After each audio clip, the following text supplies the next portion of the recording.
আসন্ন দ্বাদশ জাতীয় সংসদ নির্বাচনের উত্তাপ যখন ক্রমশ বাড়ছে, ঠিক তখনই নোয়াখালী ৫ আসনে এক ভিন্ন ধরনের নির্বাচনী প্রচারণার চিত্র উঠে এসেছে। মানবতাবাদী হিসাবে পরিচিত সাবেক পুলিশ সদস্য শওকত হোসেন, যিনি দীর্ঘদিন ধরে অসহায় মানুষের পাশে দাঁড়িয়ে আলোচিত হয়েছেন, এবার স্বতন্ত্র প্রার্থী হিসাবে এ আসন থেকে প্রতিদ্বন্দ্বিতা করছেন। তবে তার নির্বাচনী প্রচারণার অংশ হিসেবে প্রকাশ্যে অর্থ বিতরণ নিয়ে প্রশ্ন উঠছে, যা নির্বাচনী আচরণবিধি লঙ্ঘনের অভিযোগ তুলেছে সমালোচকরা। বিপরীতে অনেকে বলছেন, এই অর্থ নির্বাচনের জন্য নয়, বরং তিনি সবসময়ই এভাবে মানুষকে সাহায্য করেন। কনস্টেবল শওকত হোসেন ২০১১ সাল থেকে চট্টগ্রাম মহানগরের অসহায়, দুস্থ এবং নাম পরিচয়হীন মানুষদের সেবায় নিজেকে নিয়োজিত রেখেছেন। রাস্তার পাশে পড়ে থাকা অসুস্থ মানুষদের হাসপাতালে ভর্তি করানো, তাদের চিকিৎসার ব্যবস্থা করা এবং ঔষধপত্র জোগাড় করে দেওয়ার মতো মহৎ কাজ করে তিনি ব্যাপক পরিচিতি লাভ করেন। তারই নিঃস্বার্থ মানবিক উদ্যোগ পুলিশের ভাবমূর্তিতে ইতিবাচক প্রভাব ফেলেছিল। শওকতের এই মানবিক প্রচেষ্টায় মুগ্ধ হয়ে ২০১৯ সালে তৎকালীন সিএমপি কমিশনার মাহবুবুর রহমান তাকে প্রধান করে আরও ১০ জন সদস্য নিয়ে একটি মানবীয় ইউনিট গঠন করেন। এই ইউনিটকে তার কার্যক্রম পরিচালনার জন্য আর্থিক সহায়তার পাশাপাশি একটি অ্যাম্বুলেন্সও দেওয়া হয়েছিল, যা শওকতের কাজের পরিধি ও গতিশীলতা বাড়াতে সাহায্য করে। এসব কাজ করতে গিয়ে ডিউটিতে টুকটাক সমস্যা হলে তাকে চাকুরিচ্যুত করে পুলিশ। সে যাই হোক, শওকতকে মোটামুটি আমরা সবাই কম বেশি চিনি। তাকে নিয়ে সাম্প্রতিক বিতর্ক হয়েছে একটি ভিডিও নিয়ে, যেখানে দেখা যায় শওকত হোসেন বিভিন্ন সময় অসহায় নারী পুরুষের হাতে নগদ অর্থ তুলে দিচ্ছেন। এই দৃশ্যগুলো সামাজিক যোগাযোগ মাধ্যমে ছড়িয়ে পড়লে মিশ্র প্রতিক্রিয়ার সৃষ্টি হয়। শওকত হোসেন তার কর্মকাণ্ডকে নির্বাচনী প্রচারণার অংশ মানতে নারাজ। তিনি জোর দিয়ে বলেছেন যে এটি তার দীর্ঘদিনের মানবিক কার্যক্রমের অংশ এবং নির্বাচনের সাথে এর কোনো সম্পর্ক নেই। তার মতে, গত ১০ বছর ধরে তিনি সমাজের অবহেলিত ও চরম দারিদ্র্যের শিকার মানুষদের পাশে দাঁড়িয়ে আসছেন। তিনি বলেন, যে মানুষগুলো পচে গলে পোকা পড়ে যায়, দুনিয়ার কেউ দেখেন না, নির্বাচন তো পরের কথা। এরকম ১০টা নির্বাচন চলে গেলেও আমার কিছু যায় আসে না। তার এই মানবিক কর্মকাণ্ডের জন্যই তিনি মানবিক শওকত হিসাবে পরিচিতি লাভ করেছেন। শওকত হোসেনের এই বক্তব্যকে সমর্থন জানিয়েছেন অনেক নেটিজেন। আসাদুল ইসলাম নামের একজন মন্তব্য করেছেন, উনি ভোট কেনার জন্য টাকা দিচ্ছে না, উনি টাকা দিয়ে চিকিৎসা করার জন্য। একইভাবে হাবিব হোসেন ও মনিরুল ইসলামও জোর দিয়ে বলেছেন যে শওকত হোসেনের এই অর্থ বিতরণ নতুন কিছু নয় এবং এটি ভোটের জন্য বা লোক দেখানোর উদ্দেশ্যে করা হচ্ছে না, বরং এটি তার বহু পুরনো জনসেবার অংশ। প্রকৌশলী হৃদয় হোসেনের মতো অনেকে তো এও মন্তব্য করেছেন যে ওনার মতো মানুষ যদি এমপি হতে না পারে, তাহলে বুঝতে হবে জনগণ নিজের ভালো নিজে চায় না। তবে নির্বাচনী প্রচারণার সময়ে এভাবে নগদ অর্থ বিতরণকে অনেকেই নির্বাচনী আচরণবিধির লঙ্ঘন হিসেবে দেখছেন। এমন প্রশ্নের জবাবে নোয়াখালী সহকারী রিটার্নিং কর্মকর্তা এবং কোম্পানীগঞ্জ উপজেলা নির্বাহী কর্মকর্তা মোহাম্মদ মাসুদুর রহমান জানিয়েছেন যে শওকত হোসেনের অর্থ বিতরণ সংক্রান্ত কোনো সুনির্দিষ্ট অভিযোগ এখনও তাদের কাছে পৌঁছায়নি। তিনি আরও উল্লেখ করেন যে অভিযোগ পেলে বিধিমালা অনুযায়ী প্রয়োজনীয় ব্যবস্থা নেওয়া হবে এবং পরিস্থিতি পর্যবেক্ষণের জন্য নির্বাহী ম্যাজিস্ট্রেটকে সক্রিয় রয়েছেন। শওকত হোসেনের এই কর্মকাণ্ড এবং নির্বাচনের মাঠে তার উপস্থিতি নিয়ে সামাজিক যোগাযোগ মাধ্যমে তীব্র আলোচনা চলছে। এমডি রাতুল খানের মতো কিছু নেটিজেন সংবাদ মাধ্যম এবং সমালোচকদের কড়া ভাষায় আক্রমণ করে বলেছেন যে তারা অপপ্রচার চালাচ্ছে এবং শওকত হোসেনের মানবিক উদ্যোগকে ভুলভাবে উপস্থাপন করছে।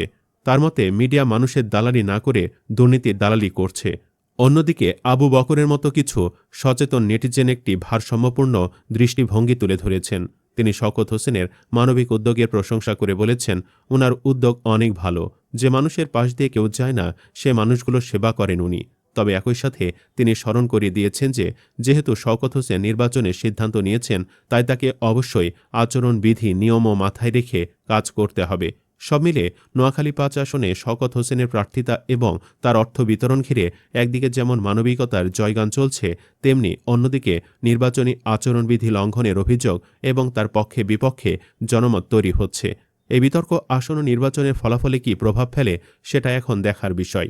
সব মিলে আসন্ন দ্বাদশ জাতীয় সংসদ নির্বাচনে স্বতন্ত্র প্রার্থী হিসাবে মনোনয়নপত্র জমা দিয়ে আলোচনায় এসেছেন সাবেক পুলিশ সদস্য ও মানবতাবাদী শওকত হোসেন।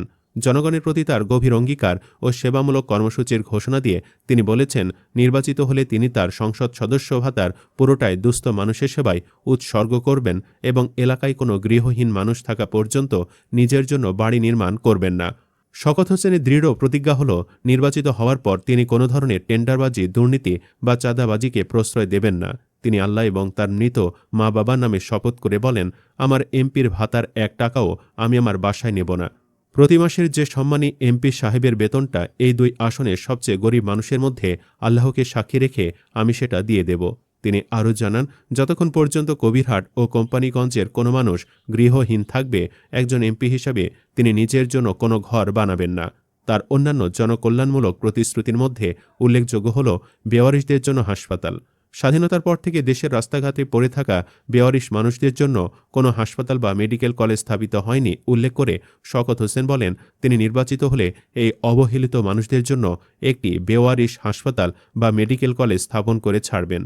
বিনামূল্যে অ্যাম্বুলেন্স সেবা। 2টি থানায় 24 ঘণ্টা বিনামূল্যে অ্যাম্বুলেন্স সেবা চালু করার ঘোষণা দেন তিনি, যা এলাকাবাসীর স্বাস্থ্যসেবায় এক নতুন দিগন্ত উন্মোচন করবে বলে মনে করেন।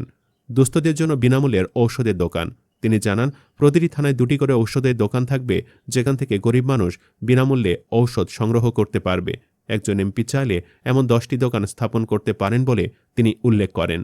শওকত হোসেন নিজেকে সাধারণ মানুষের প্রতিনিধি হিসাবে তুলে ধরে বলেন, আমি যদি একটি আসন পাই, বাংলাদেশের সকল বেওয়ারিশ মানুষ জিতে যাবে। বাংলাদেশের সকল রিকশাওয়ালা, ভ্যান গাড়িওয়ালা, ঠেলা গাড়িওয়ালা, সকল প্রবাসী ভাই, আপনাদের মনের কথা বলার জন্য একটা মানুষ অন্তত এই মহান সংসদে দাঁড়িয়ে কথা বলতে পারবে।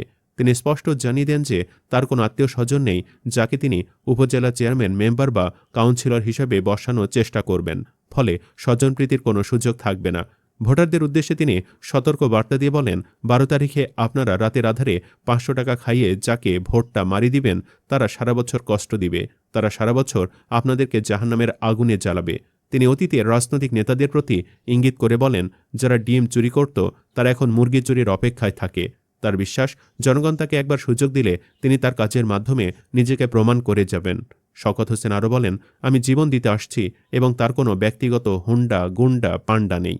তিনি ঘোষণা করেন, নির্বাচিত হলে জনগণ নির্ভয়ে দরজা খুলে ঘুমাতে পারবে এবং কোনো চাঁদাবাজ তাদের কাছে যাবে না। নোয়াখালী 5 আসনের স্বতন্ত্র প্রার্থী শওকত হোসেনের নির্বাচনী প্রতীক কলম। তিনি এলাকাবাসীর কাছে দোয়া ও সমর্থন চেয়েছেন, যাতে তিনি জনসেবার এই ব্রত নিয়ে কাজ করে যেতে পারেন। এবারে নির্বাচনে রুমিন, হাসনাতদের মতো শওকত ক্ষমতা প্রত্যাশীদের গলার কাটা হয়ে উঠতে পারেন।